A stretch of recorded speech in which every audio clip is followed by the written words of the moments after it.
ॐ श्री परमात्मने नमः। अथ श्री विष्णु सहस्रनाम स्तोत्रम्। ध्यानम्। शान्ताकारं भुजगशयनं पद्मनाभं सुरेशं विश्वाधारं गगनसदृशं मेघवर्णं शुभांगं लक्ष्मीकान्तं कमलनयनं योगिभिर्ध्यानगम्यं वन्दे विष्णुं भवभयहरं सर्वलोकैकनाथं विष्णवे नमः। अथ स्तोत्रम्। ॐ विश्वं विष्णुर्वषट्कारो भूतभव्यभवत्प्रभुः भूतकृद्भूतभृद्भावो भूतात्मा भूतभावनः पूतात्मा परमात्मा च मुक्तानां परमागतिः अव्ययः पुरुषः साक्षी क्षेत्रज्ञोऽक्षर एव च योगो योगविदां नेता प्रधानपुरुषेश्वरः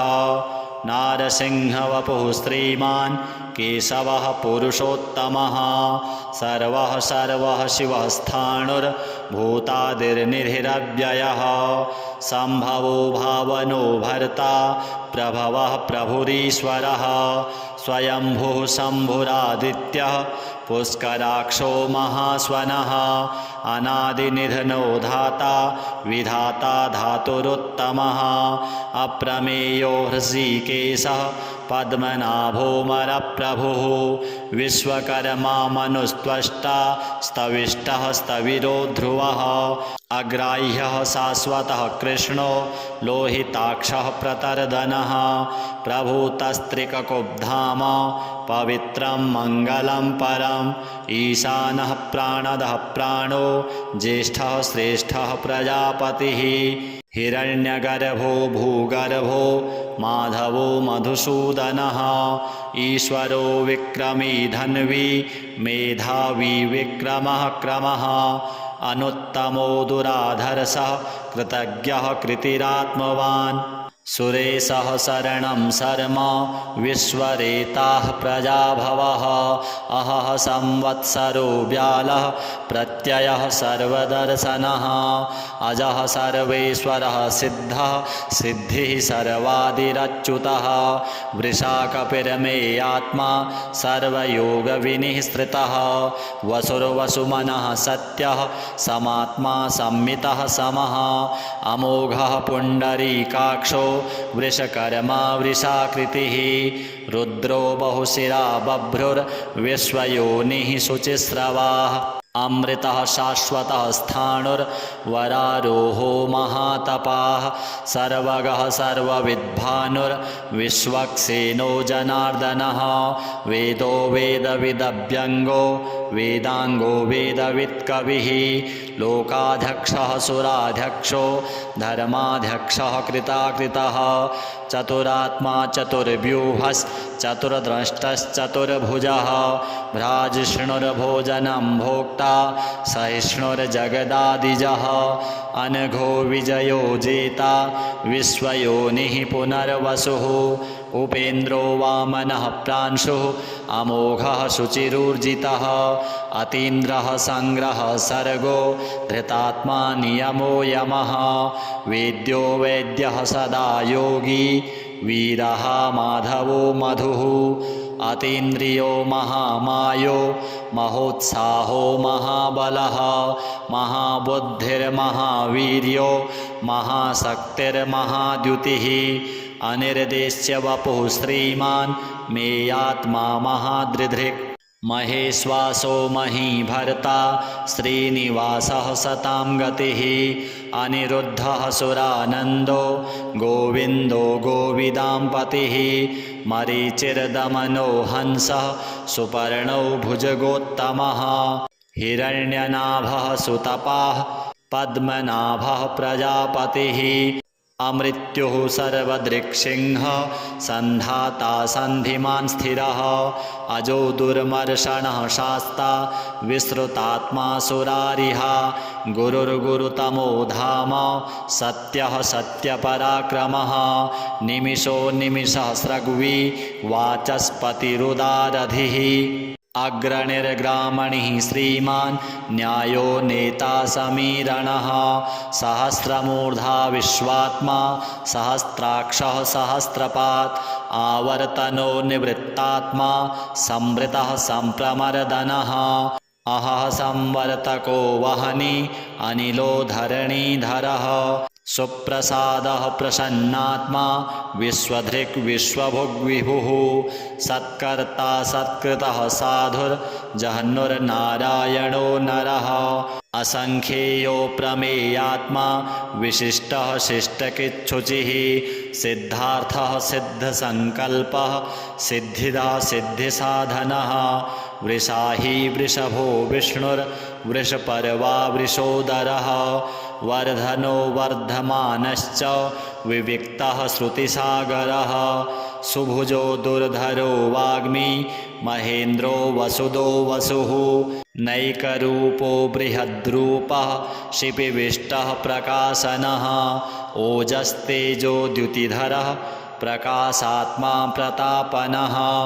रिद्धः स्पष्टाक्षरो मन्त्रश्चन्द्रांशुर्भास्करद्युतिः अमृतांशुद्भवो भानुः शशबिन्दुः सुरेश्वरः औषधं जगतः सेतुः सत्यधर्मपराक्रमः भूतभव्यभवन्नाथः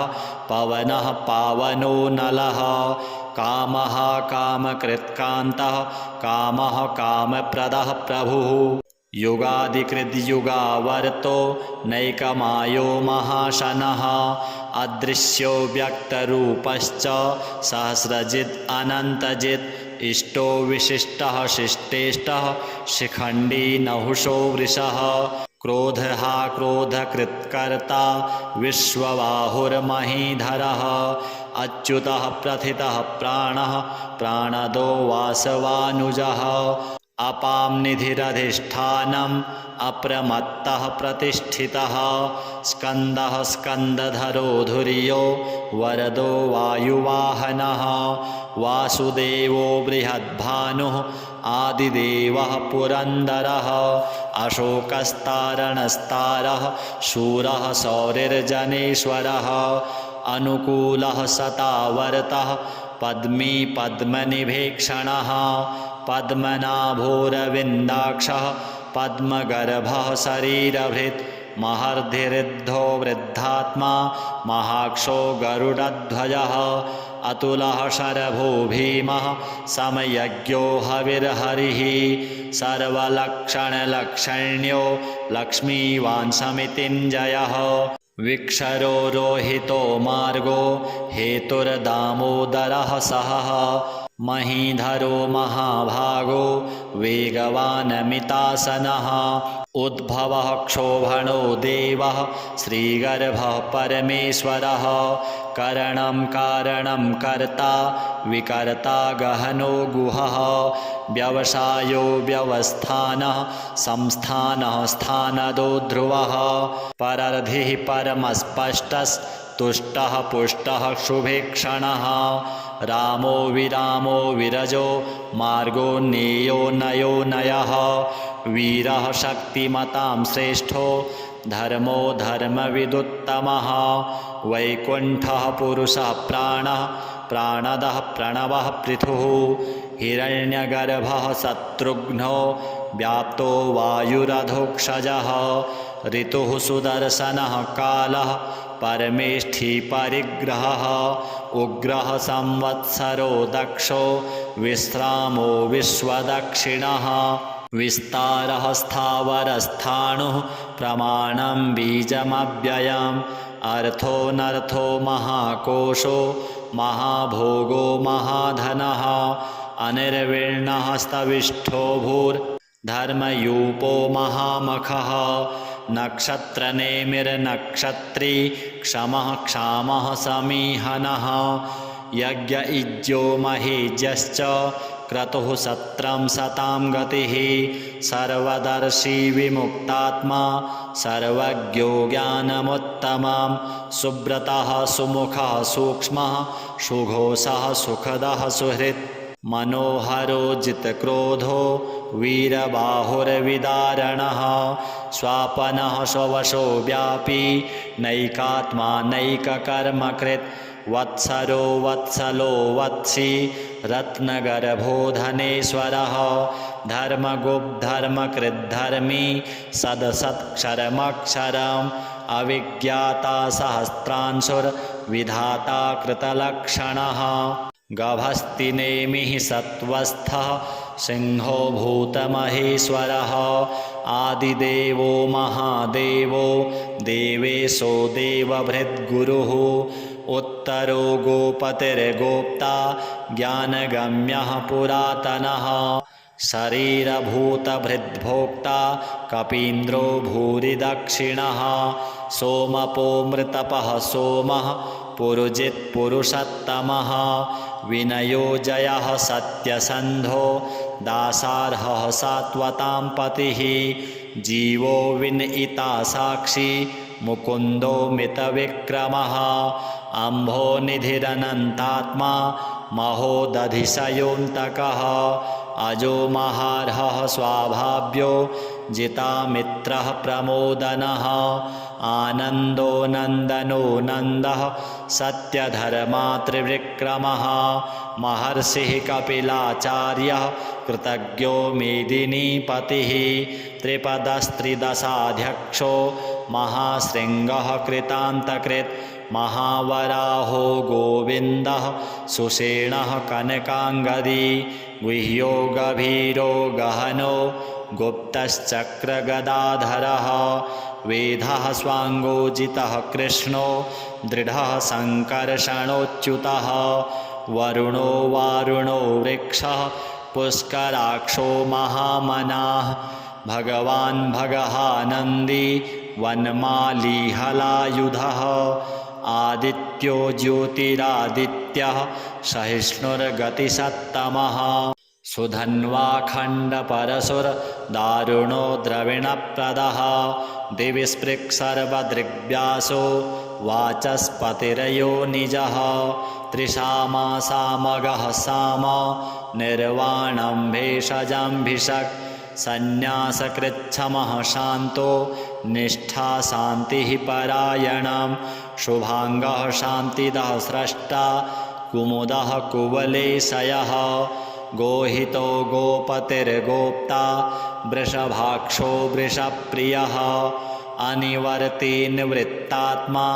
संक्षेप्ताक्षेमकृच्छिवः श्रीवत्सवक्षाः श्रीवासः श्रीपतिः श्रीमतां वरः श्रीदः श्रीशः श्रीनिवासः श्रीनिधिः श्रीविभावनः श्रीधरः श्रीकरः श्रेयः श्रीमान् लोकत्रयाश्रयः स्वक्षः स्वङ्गः शतानन्दो नन्दिर्ज्योतिर्गणेश्वरः विजितात्मा विधेयात्मा सत्कीर्तिश्छिन्नसंशयः उदीर्णः सर्वतश्चक्षुः अनीशः शाश्वतस्थिरः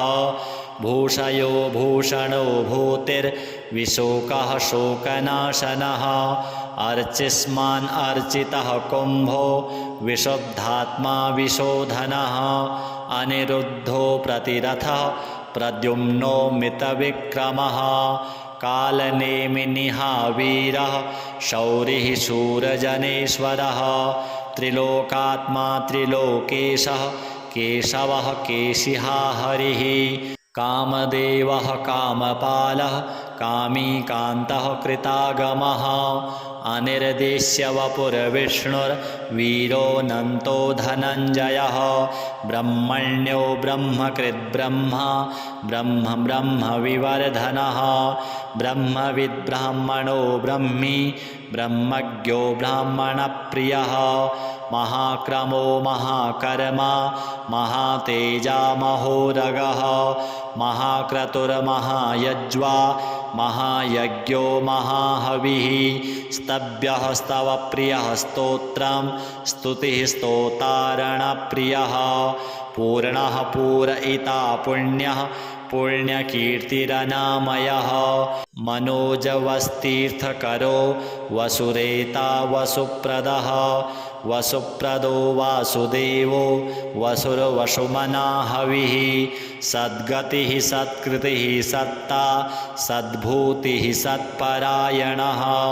शूरसेनो यदुश्रेष्ठः सन्निवासः सुयामुनः भूतावासो वासुदेवः सर्वासुनिलयो नलः दर्पः दर्पदो दृप्तो दुर्धरोत्थापराजितः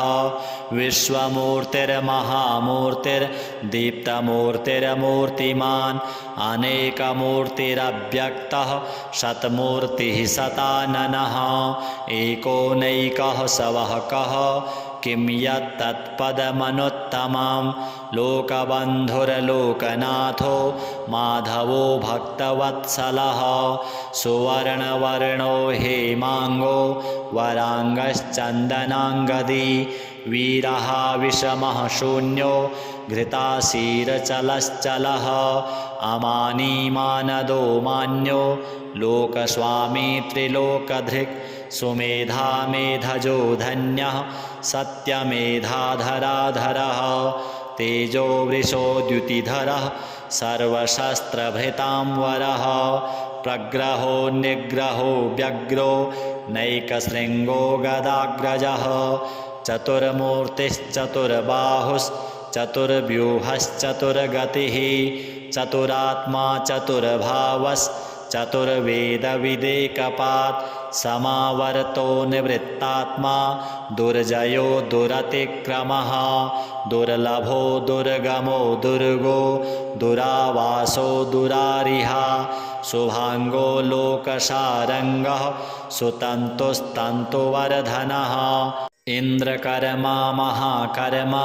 कृतकर्मा कृतागमः उद्भवः सुन्दरः सुन्दो रत्ननाभः सुलोचनः अर्को वाजसनः शृङ्गी जयन्तः सर्वविजयी सुवर्णबिन्दुरक्षोभ्यः सर्ववागीश्वरेश्वरः महाह्रदो महागर्तो महाभूतो महानिधिः कुमुदः कुन्दरः कुन्दः पर्जन्यः पावनो नीलः अमृतासोऽमृतवपुः सर्वज्ञः सर्वतोमुखः सुलभः सुव्रतः सिद्धः शत्रुजिच्छत्रुतापनः न्यग्रोधोदुम्बरो श्वत्थश्चाणोरान्ध्रनिषूदनः सहस्रार्चिः सप्तजिह्वः सप्तैधः सप्तवाहनः अमूर्तिरनघो चिन्त्यो भयकृद्भयनाशनः अणुर्बृहत्कृशः स्थूलो गुणभृन्निर्गुणो महान् अधृतः स्वधृतः स्वास्यः प्राग्वंशो वंशवर्धनः भारभृत्कथितो योगी